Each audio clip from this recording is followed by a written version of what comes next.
وأنزل السكينة في قلوب المؤمنين ليزدادوا إيمانا مع إيمانهم ولله جنود السماوات والأرض.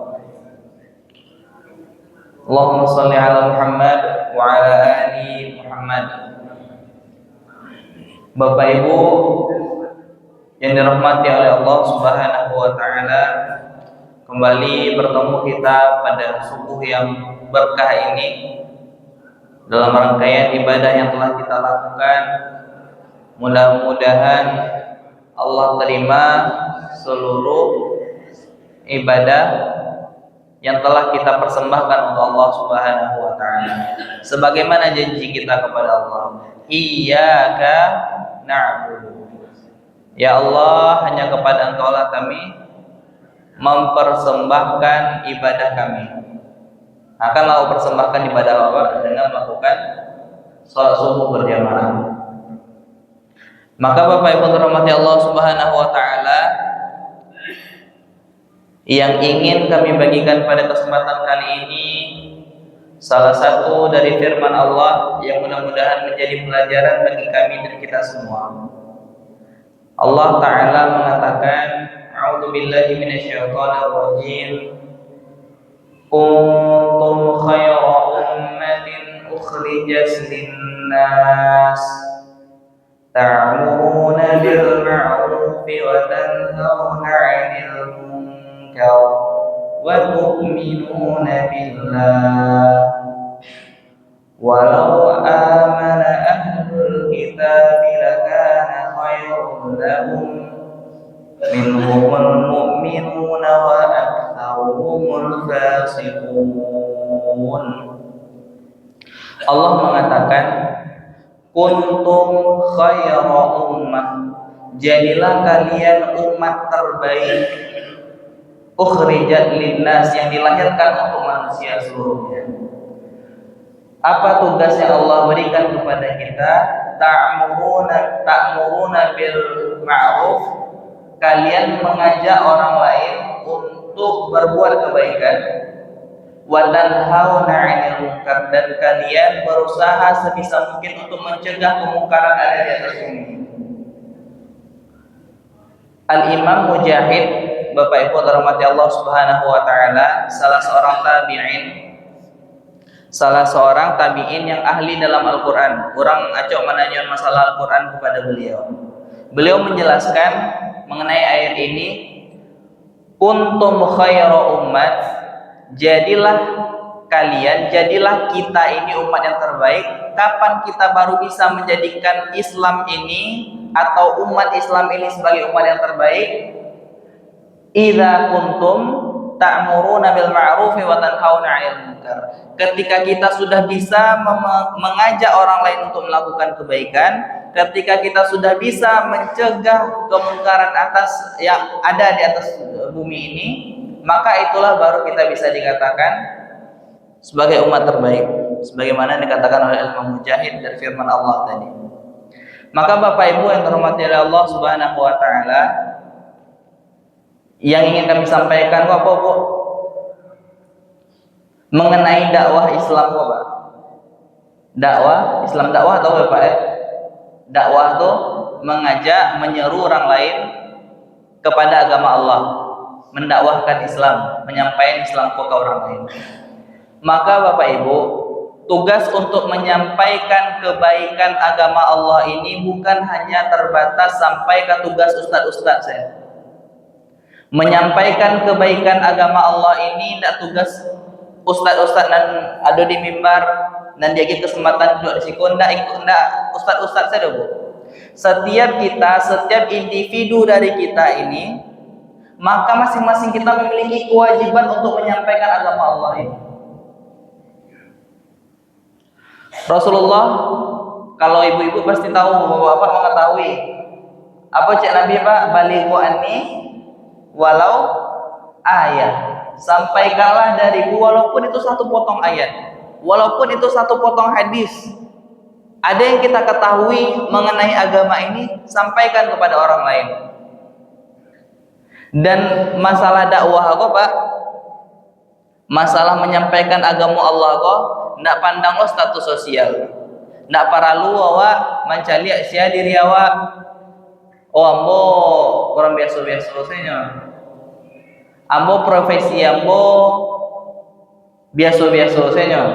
Nah, apapun profesi kita, maka kewajiban bagi setiap individu dari kita itu adalah menyampaikan agama Allah sesuai dengan kemampuan dan kapasitas ilmu yang kita ketahui. Ada hal-hal ketek saya nggak tahu soal agama kok bu, sampaikan ke orang lain, sampaikan ke tetangga awak, sampaikan ke orang-orang terdekat awak. Karena Rasulullah Shallallahu Alaihi Wasallam juga mengatakan, Bapak Ibu, ajak Rasulullah dalam hadis riwayat Imam Muslim, man dalla ala khair, barang siapa yang menunjukkan satu kebaikan saja kepada orang lain, falahu mithlu ajri fa'ilih, maka ia akan mendapatkan pahala sebagaimana pahala orang yang telah ia tunjukkan akan kebaikan tersebut. Bisa pahami bu? Awak tunjukan saya orang cie saya kebaikan, awak ajan ke orang, oh kironyo senyum tuh bisa jadi sedekah sih awak ke orang lain. Sudah tuh senyum orang tuh lain, dapat pahala orang tuh gara-gara senyumnya. Maka kita yang menunjukkan amalan tersebut juga akan mendapatkan pahala dari apa yang mereka lakukan. Di apa bu? Awak yang menunjukkannya. Apa salah pak? Hal yang awak ketahui. Sesederhana misalnya, awak dalam bertetangga, awak masih mencari saudara awak yang membiasakan sholat di rumah misalnya. Kan awak tahu pak, kalau sholat di musaji itu berjamaah bara kali lipat pak. Pahalo yang Allah lebihkan dibanding sholat seorang 27 kali lipat. Kan awak tahu nabo, sholat berjamaah itu lebih baik 27 kali lipat dibandingkan sholat seorang. Sedangkan awak cari saudara-saudara mungkin masih sholat di rumahnya, membiasakan maghrib itu di rumah salah, isya di rumah salah, subuh mungkin awak kan ada busnya aku alhamdulillah karena japui gitu. Ada tetangga awak yang sama-sama istilahnya bus tuh baik ke situ tapi tidak terbesit di hatinya untuk nyobai sama-sama. Awak sampai hadis tadi itu sholat di musaji itu sama-sama 27 kali lipat pahalanya lebih gadang dibanding daripada awak sholat surang. Sampainya beko bu, akhirnya gara-gara awak sampaian itu, awak sampaikan kalau pahala sholat berjamaah lebih baik, akhirnya ke masjid orang tuh misalnya ke buah sholat orang tuh berjamaah gara-gara awak sampaian hadis Nabi tadi itu tuh. Nah ketika mereka sudah sholat dapat pahala 27 kali lipat dari itu bu, insya Allah awak dapat loh, gara-gara awak yang menunjukkannya supaya sholat ke masjid lagi. Amar itu rahmat Allah, karunia Allah untuk gampangnya bagi kita nantinya mendapatkan pahala. Cukup ya awak sampai saya pun nak tahu ke orang lain. Dan beko beda kasusnya pak. Kalau untuk menanyakan, aku yang perlu pahami lo bu ya. Kalau untuk mengetahui hukum, awaknya mengetahui halal haram, cara tata cara ibadah, itu wajib awak tanyakan kepada ahlul ilmi. Harus awak tanyakan kepada ulama. Harus ada orang yang punya kompetensi yang awak tanyakan. Tidak bisa tanya ke orang-orang sembarang saja. Tapi kalau sekedar mengingatkan orang lain, mengajak saudara-saudara awak untuk bertakwa, sadoa awak punya kewajiban pak. Sadoa awak punya kewajiban untuk ketika misalnya awak cari saudara awak melakukan kejahatan.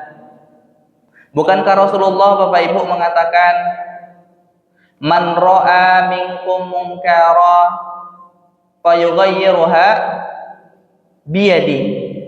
Barang siapa di antara kalian, kata Rasulullah dalam hadis Arba'in yang dinukil oleh Imam Nawawi dari kitab Sahih Muslim, barang siapa di antara kalian yang melihat kemungkaran, kata Nabi, nampak ada awak orang yang melakukan kejahatan, melakukan dosa, fayughayyiruha biyadi, hendaklah kalian cegah kemungkaran itu cepat dengan tangan kalian.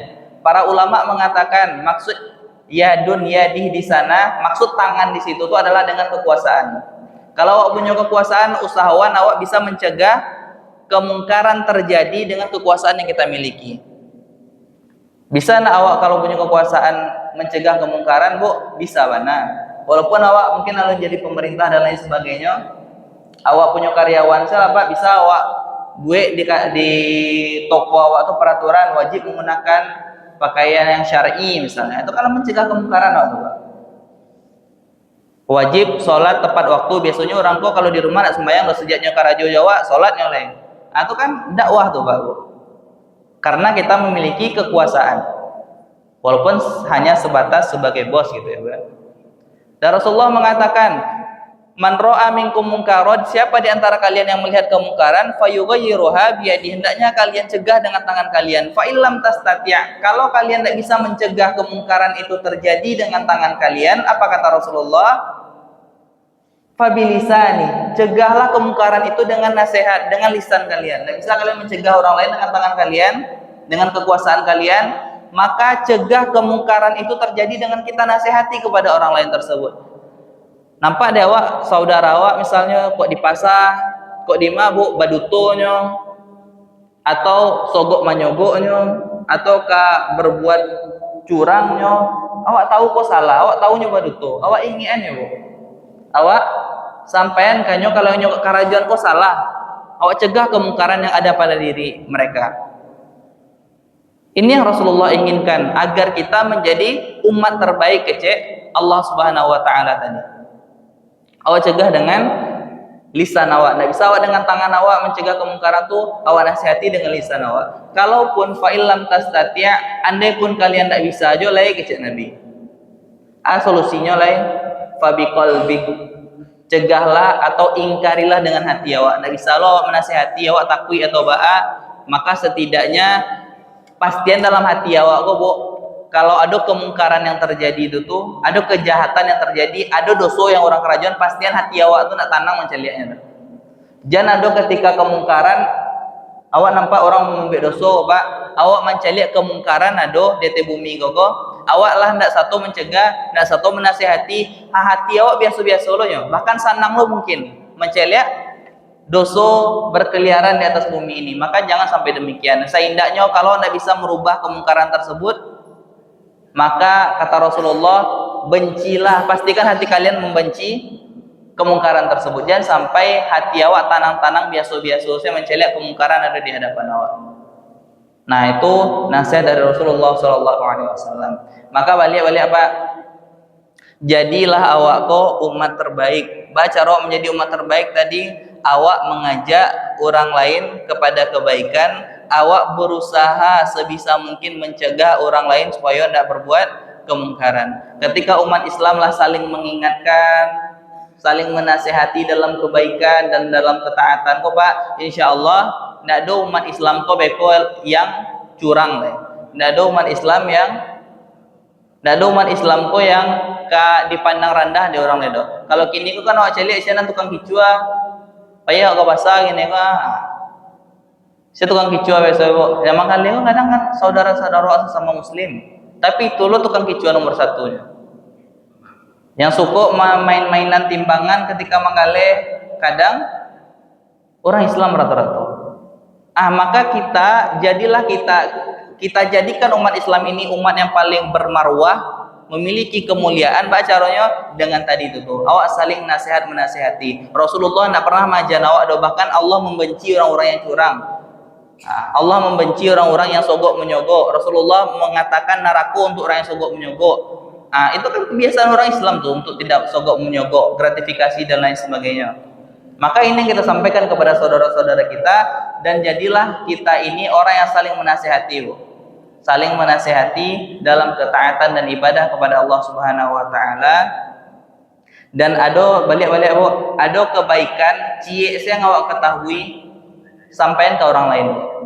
Ada nampak dewa orang melakukan kesalahan, alun solatnya le ajaknya untuk solat. Insyaallah kalau yang mulai solat gara-gara apa yang awak sampaikan, dapat awak pahala solat yang mereka kerjakan tuh. Sebagaimana sabda Rasulullah tadi.